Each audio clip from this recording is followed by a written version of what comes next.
Hello friends, welcome back to Cosmopolitan Cornbread. So this is just going to be a quick video, and I don't normally publish new videos on Thursdays or Fridays, and I'm not sure which day this video is going to go up, but I had so many questions about my refrigerator that I thought I would just film a quick little video and share about what I did here. This video will be going up actually, this will probably be the first video of 2026, so you may have noticed a new intro to my videos. I do occasionally like to switch it up when a new year rolls around. Most of the time, I just change the images that are used in the intro or the little video snippets.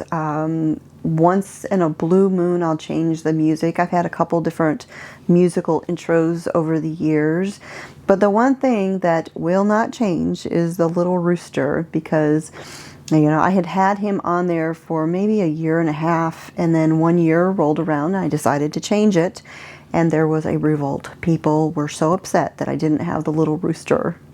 The little rooster named Wilson, who wasn't even our rooster.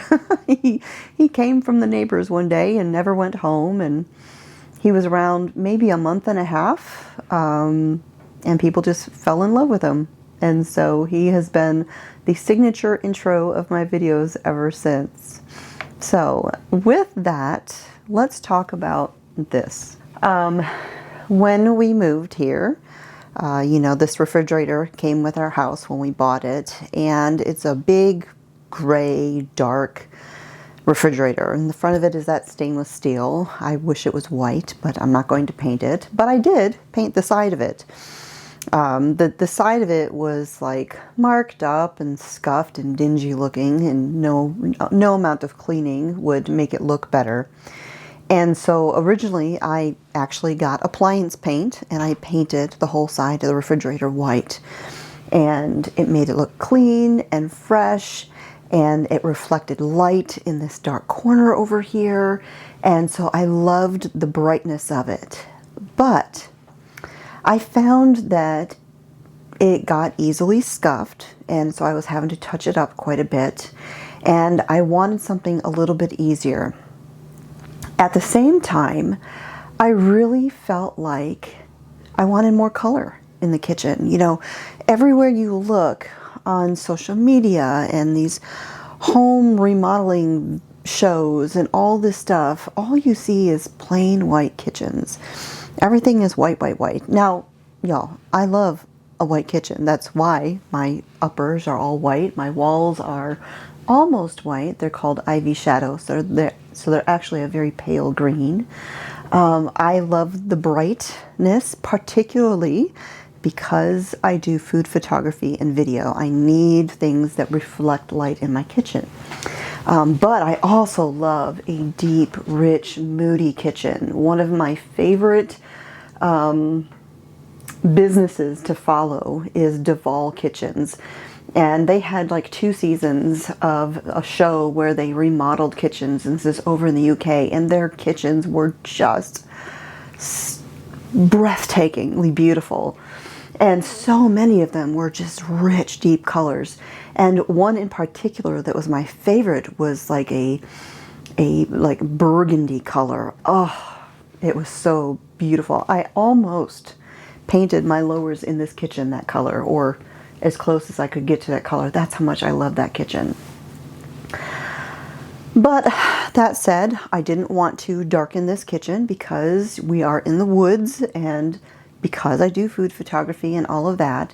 And so I thought, well, what is a great way for me to bring a little more color into the kitchen, but not too much? And that was this. It is very simply wallpaper. No painting involved or anything like that. It is just some self-adhesive wallpaper, much like contact paper. And you just cut it, you peel it, and you stick it in place. Now, this one that I have here, it came from Amazon. I'll put a link for it down below if you are interested in this. But it's much heavier than contact paper. It's a little more substantial, so it's easier to work with. On the back of it, it does have the grid lines, and you can't see it here, but each line is numbered.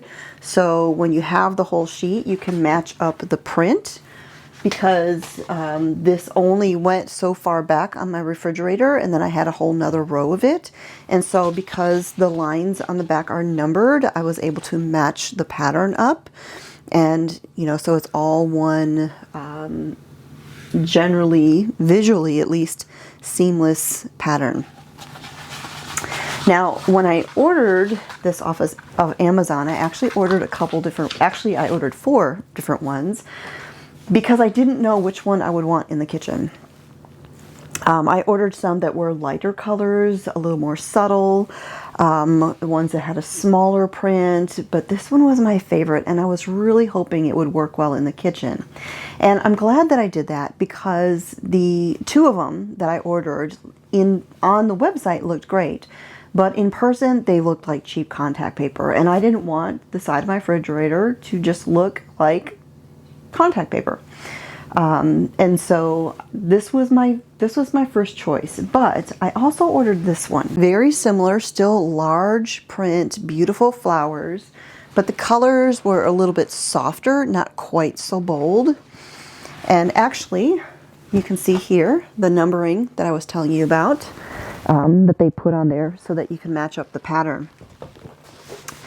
Now, the other 2 that I ordered, I returned because I wasn't going to use those. But this one, I do love this one. And so I decided to go ahead and keep it. It wasn't terribly expensive, quite inexpensive actually. And so I just decided to keep that because I may use that for something else someday down the road. Now, after I did this and I completely fell in love with the pattern, the design, I did go ahead and order a little bit more so that the undersides of my cabinet, which you may have noticed, I have wallpaper under there too. And the pattern that I put under here was like an olive branch sort of one, and it was very pretty. But now that I have this, you know, depending upon the camera angle, you may be able to see this, and I want them to match. And so I'm going to peel off the olive design, and I'm going to go ahead and line the bottoms of all of my uppers with the same pattern as this, so that it's all cohesive. So I do have a little bit more of this, and I'll have plenty enough to do the undersides of my uppers for just a little peekaboo of color under there. So in any case, I hope that answers the questions that people are having. I had so many people asking me, begging me, please tell us what you did to the side of your fridge. And like I said, it was just a moment of color. Self-adhesive wallpaper from Amazon. Very easy to do. It just took me a few minutes to install it, and it made a huge difference. You know, like I said earlier, we see so much of the white, stark, sterile kitchens, but I love color, and I felt like this was a great way to bring a little bit of color into the kitchen without it being overwhelming. With that, if you have any questions, again, I will put a link in the video description to this specific wallpaper, and I'll put a link to this one as well if you like this one. So that is it for today, friends. God bless, and I'll talk to you next time.